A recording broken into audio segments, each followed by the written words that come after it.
Welcome to APHIE'S Kitchen! Gagawa tayo ng pandesal. So, ang mga ingredients natin ay 1 cup lukewarm water, 1 tablespoon yeast, 2 teaspoons sugar para sa yeast yan later,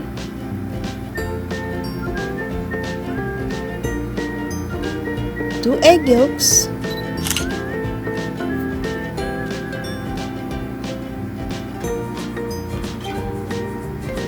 1/2 cup sugar. Ang gamit nating sugar, table sugar lang.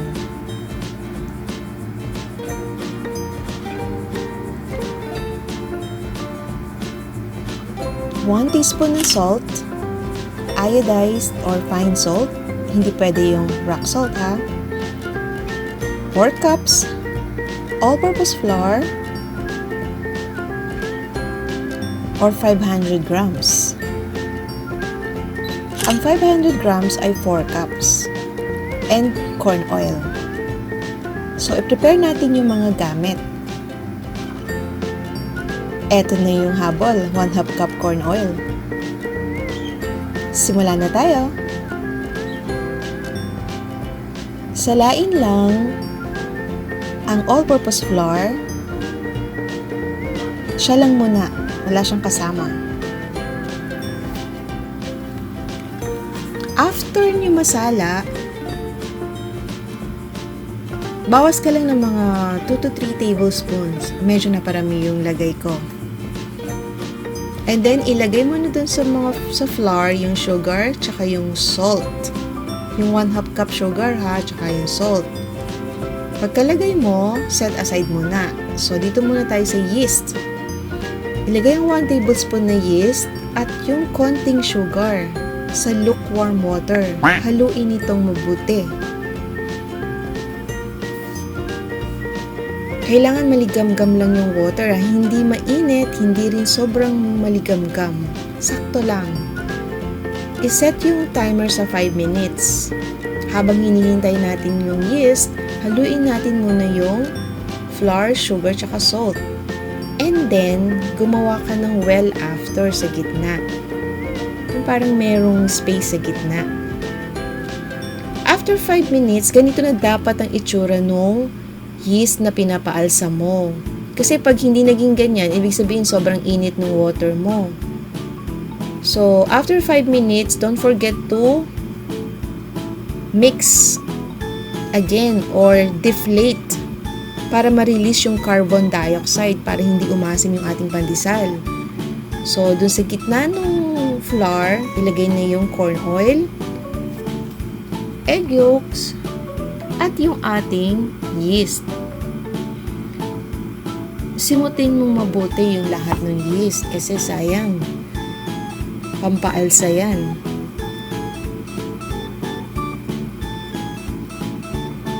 And then, gamit yung ating wooden spoon, unti-unti lang ang paglagay or pagsama-sama ng dry ingredients sa wet ingredient. Dahan-dahan lang kasi hindi naman yan pwede nang biglaan or gagamit ka ng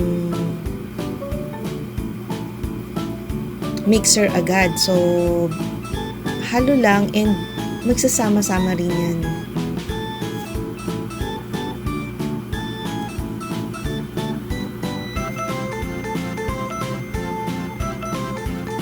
This time, pwede mo nang gamitin yung kamay mo.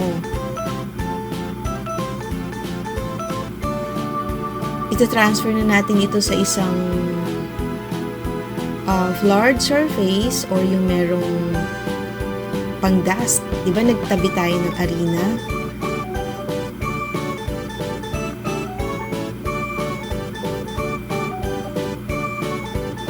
Yung binawas natin kanina na 2 to 3 tablespoon, yun din yung ating pang dust. So, hindi tayo nagdagdag ng flour. Yung 500 grams natin, doon din tayo bumawas ng ating pang knead. Pang dust sa ating ininid.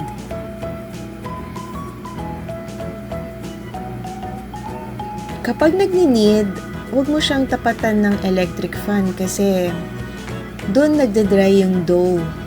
So, talagang medyo dapat kung may fan ka man, nasa paanan mo lang, hindi direkta nakatama sa dough.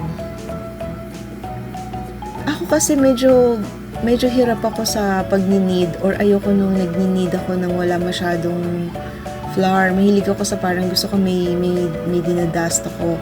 And itong recipe na to, mga mommies and sa mga students ko, hindi siya dry, very soft ito. So don't worry, yung lahat ng flour na kinuha ko, sumama yan dun sa nini-knead ko. Kasi habang nagni-knead ako, dagdag ako ng dagdag ng flour, hanggang sa maging soft and elastic ng ating ini-knead. So, tuloy-tuloy lang yan hanggang 8 minutes kung mabilis ka. Kung hindi naman, umabot ako ng 12 minutes. So, mga mommies and sa aking mga students, ang mga klase ng flour, medyo meron siyang variety. So, sa market natin, merong first class at merong all-purpose flour. Ito yung talagang mahal.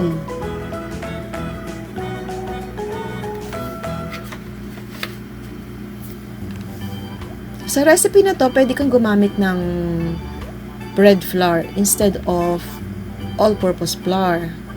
Ang all-purpose flour, mas maputi siya. Ang ganda ng parang tinapay mo, ang puti-puti niya. So, medyo ganyan ako kabagal mag-knead. Nakakapagod magmasa. So, ang hinahanap natin, maging soft and elastic siya. Yung pag pinul mo or binatak mo yung dough, paper thin like, yung paper thin, yung babatakin mo siya para makikita mo na yung kabilang side. So, this time, mabot na ako ng 12 minutes. Okay na. So, sa isang malaking bowl, pahiran mo yung buong bowl ng oil. Hindi ko lang napakita na pero ipinahid ko yung oil. Pinahiran ko yan ng oil and then nagdagdag pa ako ng konti para makuha ko yung oil at ang gamit niyan para hindi dumikit yung dough doon sa bowl. Even doon sa i-cover mo na plastic if ang pinaparize mo ay umabot sa ibabaw. Kung maliit lang yung bowl. So, gamit lang tayo ng cling wrap. Importante ang cling wrap kasi para hindi lumabas yung mas maganda pag may cling wrap talaga. Cover mo ng cling wrap and then itago ito sa isang dark place. Ako sa oven ko nilalagay mismo.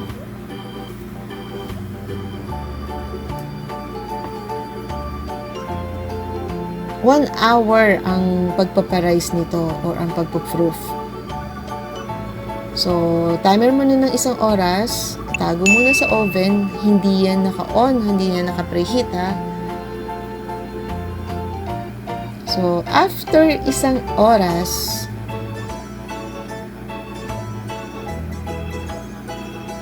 kunin mo na siya. Makikita mo, medyo nag-double na siya in size. Hindi lang halata dito sa aking bowl kasi malaki. Pero if gusto mong makasigurado, ang pinaparize mo yung okay na, poke it or itusok mo yung daliri. Pag hindi siya nag-springs back, okay na yung pinaparize mo.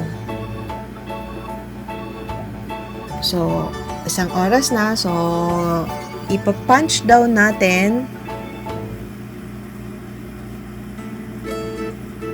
ang dough.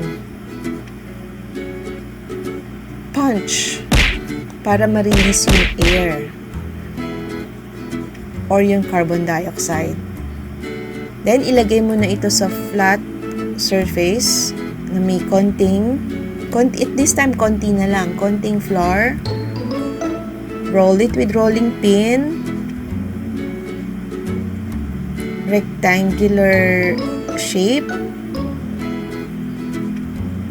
And then mag-explore ka na sa mga sizes and shapes. Medyo this time nagawa ko ng iba't ibang shape and sizes para sa mga students ko. Anyway, teacher po ako sa public school. Bread and pastry production. Sa isang option, gawa ka ng parang mga log na pandesal shape talaga. Pwede rin namang i-weigh mo na siya directly. Lahat sila. Ang recipe na to ay makakagawa ng 24 pieces na 40 grams na pandesal. Bahala ka na mag-explore kung anong gusto mo. Pero kung mas madali, i-divide mo na lang ito into 24 into 4 and then hanggang sa maka 24 pieces ka. Then later, tuturo ko sa inyo kung paano gumawa ng pandesal na parang dinner roll yung style. So this time, gumagawa tayo ng parang palog. Don't forget to tight seal para di maghiwalay. Then seal it with your fingertip. And then divide the dough into 6. Ito yung 1/4 lang yan. So, naka 6 tayo. 1/4 nung dough. Isang option ito. So, i-flatten mo, then roll, and then seal. Ito na yung parang dinner roll type. Bibilugin mo na siya using your hand. Don't forget to tight. So, lalagyan mo lang ng hangin yung parang kamay mo. I-shape mo siya. Yan, ganyan. And then, hangin. Medyo tinry ko sa kaliwa. Mahirap. So, sa kanan lang. And then, i-roll mo siya sa breadcrumbs. Ang breadcrumbs ay nabibili sa supermarket. Available na siya sa supermarket. Actually, konti lang dapat. Medyo na parami yung lagay ko. Then, ilagay mo na siya sa ungreased cookie sheet. Pwede rin naman grease. Pag sinabing grease, papahiran mo ng butter or oil yung pinakang cookie sheet. This time, diba nag 1 hour tayo kanina, tas nag-shape tayo. Itatabi ulit natin ito ng another hour. 1 oras ulit mga momsies and sa aking mga students. So, bali 2 hours ang proofing natin. 1 oras kanina and then ni-roll natin o shinape and then 1 hour ulit. After an hour, mag-preheat na tayo ng oven. Ganito na yung tsura ng ating pandesal. Diba? Ang ganda. Ang puti-puti niya. Iba-iba ang shape niya. Kasi nga gumawa tayo kanina iba-ibang sizes, diba? So, yan talaga yung binik natin. Walang daya yan, guys. So, mag-preheat na ng oven to 325. And then, i-bake ito for 15 minutes. Pag sinabing preheat, painitin mo muna kasi kailangan mainit yung loob ng oven. Kung meron kang pangkuha ng temperature, mas maganda. Ako medyo wala pa. And itong oven ko malakas bago kasi hindi pa siya kabisado. After 15 minutes, ito na ang ating finished product.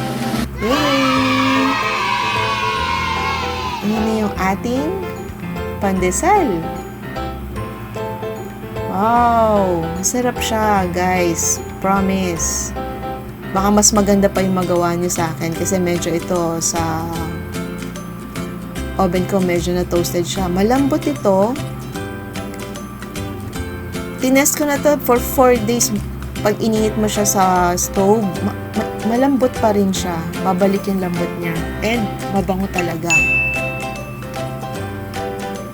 Perfect sa coffee.